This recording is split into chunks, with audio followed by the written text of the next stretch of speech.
Penyelenggaraan asesmen kompetensi yang dilakukan oleh LSP Basarnas meliputi beberapa tahapan, yakni pendaftaran, konsultasi pra-asesmen, dan pelaksanaan asesmen. Pada tahap pendaftaran, pegawai Basarnas yang hendak mengikuti asesmen atau disebut calon asesi meminta surat rekomendasi dari atasan untuk melakukan asesmen kompetensi sesuai dengan kompetensi yang dimiliki.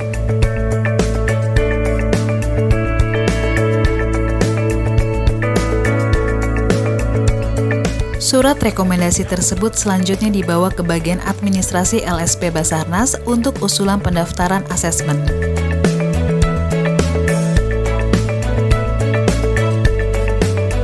Petugas administrasi LSP Basarnas menjelaskan syarat pendaftaran ke calon asesi, yaitu pengisian formulir APL 01 dan formulir APL 02.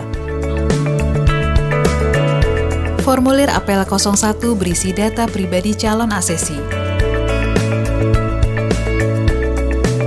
Formulir APL 02 adalah formulir asesmen mandiri yang berisi tentang data kompetensi calon asesi.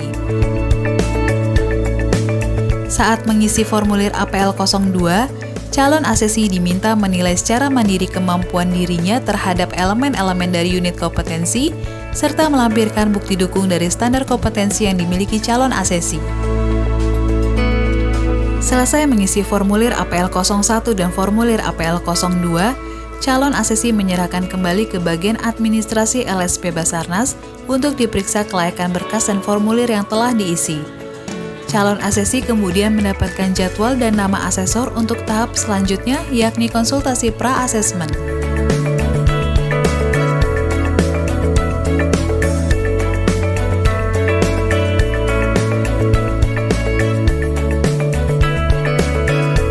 Pada hari yang telah ditentukan, calon asesi menemui asesor untuk mengikuti konsultasi pra-asesmen. Asesor membuka konsultasi dengan memberikan salam dan perkenalan diri.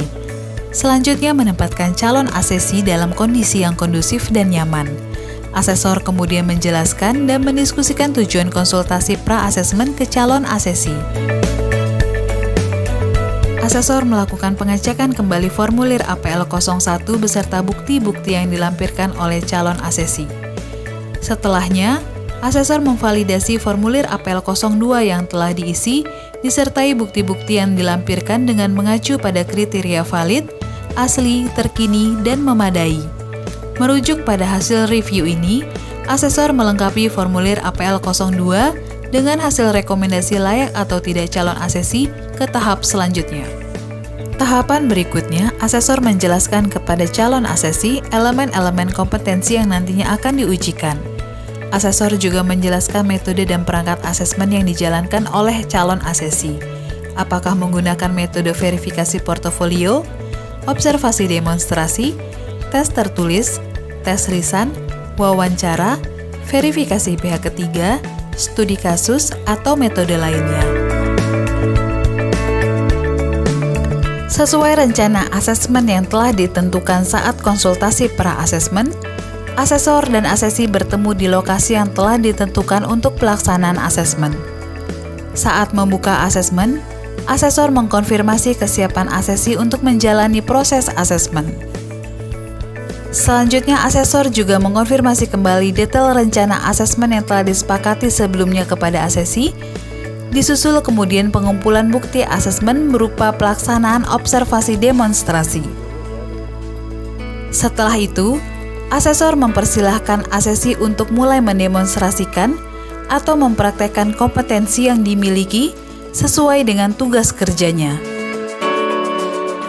Dalam kompetensi Jungle Rescue, daftar tugas asesi yang diobservasi atau dinilai oleh asesor terdiri dari menyusun rencana operasi pencarian dan pertolongan di gunung dan di hutan. Asesi diminta mulai dari menganalisis info awal operasi pencarian dan pertolongan, mengumpulkan data dukung operasi sesuai dengan kebutuhan, dan menyusun rencana operasi berdasarkan data dukung dari prosedur pencarian dan pertolongan. Observasi selanjutnya mencakup cara asesi melaksanakan pencarian di gunung dan di hutan, mulai dari melaksanakan pencarian target sesuai dengan rencana operasi yang ditetapkan, menganalisa lokasi pencarian atau search area berdasarkan daerah pencarian yang telah ditentukan, dan melaksanakan pencarian sesuai dengan pola yang telah ditentukan.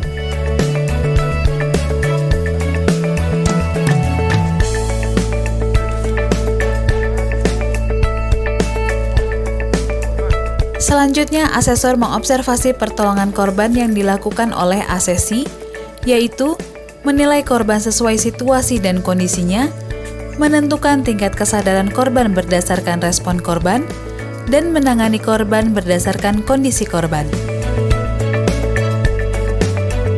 Observasi yang dilakukan asesor berikutnya adalah pemindahan korban. Asesi harus mengidentifikasi korban sesuai dengan kondisi yang terjadi, menyiapkan tandu sesuai dengan kebutuhan, dan menyiapkan tandu sesuai dengan kondisi korban. Selanjutnya, asesor mengobservasi pemantauan yang dilakukan asesi terhadap kondisi korban selama evakuasi. Asesor menilai bagaimana cara asesi memeriksa korban secara berkala, sesuai dengan kondisi korban, dan mencatat keadaan korban berdasarkan hasil penanganan. Metode observasi demonstrasi diakhiri dengan pengisian dan penandatanganan berita serah terima acara. Setelah semua tahapan asesmen dilaksanakan, asesor mempersilahkan asesi beristirahat dan bersiap untuk tahapan selanjutnya. Pelaksanaan metode selanjutnya adalah tes tertulis yang terdiri dari soal-soal dari unit kompetensi yang diujikan.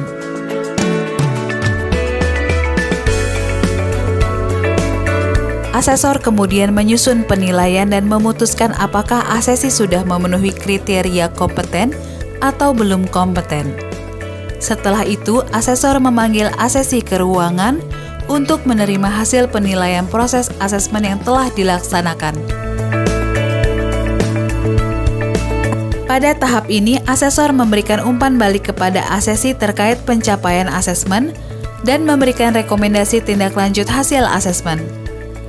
Setelah itu, asesor mempersilahkan asesi memberikan umpan balik dalam bentuk jawaban kuesioner yang terdapat pada formulir MAK 04. Selanjutnya, asesor dan asesi menandatangani hasil tindak lanjut yang diberikan oleh asesor. Untuk mengakhiri proses asesmen, asesor menutup asesmen dan bersalaman dengan asesi.